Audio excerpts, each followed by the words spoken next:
যে গিয়াসউদ্দিন তাহিরি এবং মুমতাজ, শিল্পী মুমতাজ, এই দুইজনের মধ্যে ডিভাইজেশন কতটুকু পার্থক্য।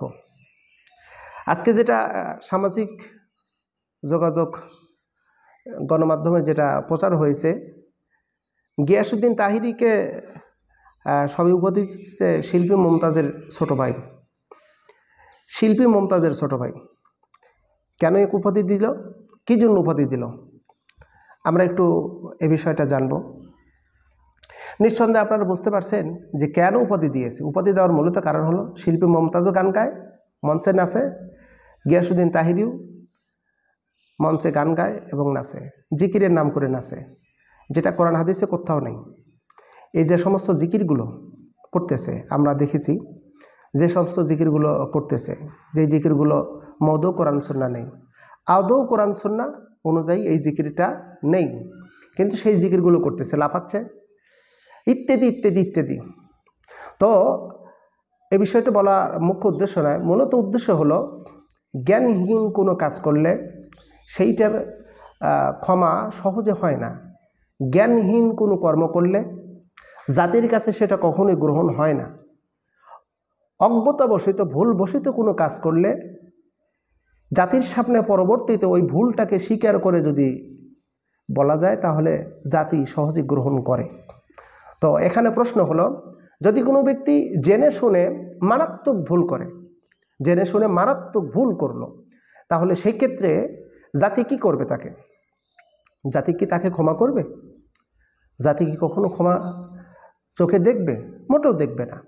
গিয়াসউদ্দিন তাহিরি পরপর অসংখ্য ভুল করেছে। গত 2 দিন 3 দিন হলো সোশ্যাল মিডিয়াতে গিয়াসউদ্দিন তাহিরি যে সমস্ত বক্তব্য দিয়েছে, সে বক্তব্যগুলো মোটেও সমীচীন নয়, সংশোধনীয় নয়, সংশোধন হওয়ার জন্যও নয়। তার ব্যক্তিগত আক্রোশ, ব্যক্তিগত স্বার্থ হাসিলের উদ্দেশ্যে মূলত এই সমস্ত কথা গিয়াসউদ্দিন তাহিরি উপস্থাপন করেছে। তো আমরা এখানে একটি কথা পরিষ্কারভাবে বলতে চাই যে গিয়াসউদ্দিন তাহিরি যেভাবে শেখ আহমদুল্লাহর বিরুদ্ধে মামলা করেছে, অনীতি বিলম্বে শেখ আহমদুল্লাহর বিরুদ্ধে মামলাটা তাকে প্রত্যাহার করতে হবে। প্রত্যাহার যদি না করে অনীতি বিলম্বে তার বিরুদ্ধেও মামলা করবে গোটা বাংলাদেশের অসংখ্য আলেম দ্বীন, অসংখ্য আইনজীবী প্রস্তুত। যদি শেখ আহমদুল্লাহর মামলাটা সে যদি প্রত্যাহার না করে, তাহলে গোটা বাংলাদেশের অসংখ্য আলেম মামলা করার জন্য প্রস্তুত আছে। তার কারণ হলো, তুমি অন্যায় অপরাধ করেছো, আজও পর্যন্ত কোনো আলেম দ্বীন মামলা করার প্রস্তুতি নেয়নি, মামলার কথা বলেনি। কিন্তু শেখ আহমদুল্লাহর ছোট্ট একটা বক্তব্যকে কেন্দ্র করে তুমি তার বিরুদ্ধে তুমি মামলা করলে, তার বিরুদ্ধে তুমি উঠে পড়ে লাগলে, তাকে অকথ্য ভাষায় গালিগালাজ করলে, এটা তো জাতি ক্ষমা চোখে দেখবে না।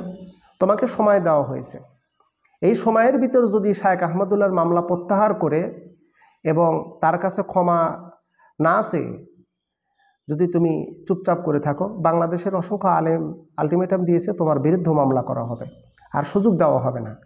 প্রিয় ভাইজান, আমরা একটা কথা আসলে সমালোচনা করা যায় সেই ব্যক্তির যে সমালোচনা করার উপযোগী। আদৌ কিন্তু এই গিয়াসউদ্দিন তাহিরি মূলত ইসলামিক মুভমেন্টের না, সে ছিল মাঝারি একজন ব্যক্তি, যার কাজ ছিল আউল বাউল কাজ, গান সঙ্গীত, এটাই ছিল তার চর্চা। তার কণ্ঠস্বর ভালো। হ্যাঁ, সে যে মাদ্রাসায় পড়েনি তা না, মাদ্রাসায় পড়লেই যে আলেম হবে এমনটি কিন্তু নয়, মাদ্রাসায় পড়লেই যে আলেম হবে এমনটি নয়। এলেমের বুঝ যদি কোনো ব্যক্তির সিনার ভিতর না থাকে, তাহলে ওই ব্যক্তি আলেম কখনো হতে পারবে না। এলেমের বুঝ, মাদ্রাসায় পড়ে এলেম অর্জন হলো, এলেমটা যদি তাকে সঠিক পথে যদি ধাবিত না করে, সঠিকটা যদি বোঝার মতন সুযোগ না দেয়, সঠিকটা যদি উদ্ঘাটন করতে না পারে, তাহলে বোঝা লাগবে যে ওই এলেম এখনো পর্যন্ত সঠিক এলেম অর্জন করা হয়নি। শেখ আহমদুল্লাহ যে কাজটি করেছে এ কাজের জন্য প্রশংসনীয়, কিন্তু গিয়াসউদ্দিন তাহিরি যে কাজটা করলো এটা মোটেও প্রশংসনীয় নয়, বরং জাতির কাছে সবচেয়ে নিকৃষ্টতম একটি কাজ করেছে এই গিয়াসউদ্দিন তাহিরি।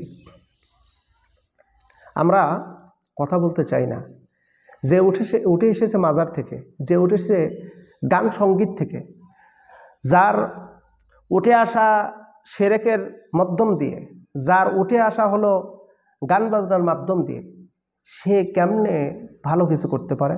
তার দ্বারা তো খারাপ কিছুই আশা করাই সম্ভাবনা বেশি, খারাপ কিছুই সম্ভাবনা বেশি। সে তো খারাপ কিছুই করবে, সে করবে হলো গান বাজনা, সে করবে ওয়াজের নামে বিভিন্ন রং তামাশা। কি বলবো, হায়রে জাতি! আমার দেশের এমন একটা অবস্থা যে সামান্য একটু কণ্ঠস্বর থাকলে সে ভাইরাল কিনে, তাকে নিয়ে মানুষ পাগল হয়ে যায়। আজকে দেখুক গোটা বাংলাদেশ, আজকে দেখুক গিয়াসউদ্দিন তাহিরের আসল রূপ, আজকে দেখুক গোটা বাংলাদেশের মানুষ যে গিয়াসউদ্দিন আদৌ সে কোন জাতি। যে হলো মাজারপন্থী, যে হলো মাজারপন্থী, পীরপন্থী, পীর পূজারী, মাজার পূজারী, যার অসংখ্য কথার ভিতর শিরক লুকায় আছে, অসংখ্য গানের ভিতরে শিরক লুকায় আছে, যার অসংখ্য কথার ভিতরে কোরআন সুন্নাহ বিরোধীমূলক কথা আছে, যেগুলো যদি একটার পর একটা দলিল দেই কয়েক ঘন্টা সময় লাগবে। কিন্তু আমরা বলতে চাচ্ছি না তার সম্পর্কে। যতক্ষণ না পর্যন্ত মামলা প্রত্যাহার না করবে, যতক্ষণ না পর্যন্ত জাতির কাছে ক্ষমা না চাইবে, ততক্ষণ না পর্যন্ত বাংলার জমিনের তাওহীদি জনতা, আবাল বিদ্যা বনিতা থেকে শুরু করে সবাই এর সমালোচনা করবে। কারণ শায়েখ আহমদুল্লাহ একজন হাক্কানি আলেম, ইসলামিক স্কলার, একজন বড় মাপের একজন আলেম দ্বীন। হ্যাঁ, আমরা শায়েখ আহমদুল্লাহর ওই অন্ধভক্ত না, বরং তার দালালও নয়। শায়েখ আহমদুল্লাহ যদি কোনো ভুল করে সেই ভুলটাকে আমরা গ্রহণ করব না। এই ভুলটাকে নিয়ে তার সাপোর্ট করা, তার পক্ষ নিয়ে কথা বলা মোটেও না। তবে হ্যাঁ, মানুষ মাত্রই ভুল হতে পারে, এটাই স্বাভাবিক, এটাই ঠিক, এটাই বাস্তবতা। যে কোনো ব্যক্তি যদি ভুল করে, সংশোধনের নিয়তে তার সাথে কথা বলা এটা জরুরি। এক। দ্বিতীয় নম্বর হলো, যদি কোনো ব্যক্তি ভুল করে সে যদি সংশোধন না হয়, তখন তার বিরুদ্ধে পদার্পণ করা যায়। হ্যাঁ, কতটুকু? যতটুকু সে অপরাধ করেছে ততটুকু। এখন যতটুকু অপরাধ করছে তার চাইতে যদি বেশি পদার্পণ করি, তার চাইতে বেশি যদি তাকে শাস্তি দেওয়া হয়, তার চাইতে বেশি যদি কিছু করা যায়, তাহলে তো জালেমে পরিণত হয়ে যাবে। এখন জাতি আপনারাই এর সঠিক সমাধান দিবেন। মুফতি গিয়াসউদ্দিন তাহিরি শায়েখ আহমদুল্লাহর বিরুদ্ধে মামলা করেছে, এই মামলাটা কতটুকু যুক্তিসঙ্গত হয়েছে? শায়েখ আহমদুল্লাহ, আমি আমার এখন দৃষ্টিকোণ থেকে বলি, ছোট্ট কিছু সময়ের জন্য ধারণা করে নিলাম শায়েখ আহমদুল্লাহ ভুল করেছে, তিনি একটি বক্তব্য দিয়ে মারাত্মক ভুল করেছে। এখন এই ভুলের কারণে তিনি কি তার বিরুদ্ধে মামলা দিতে হবে?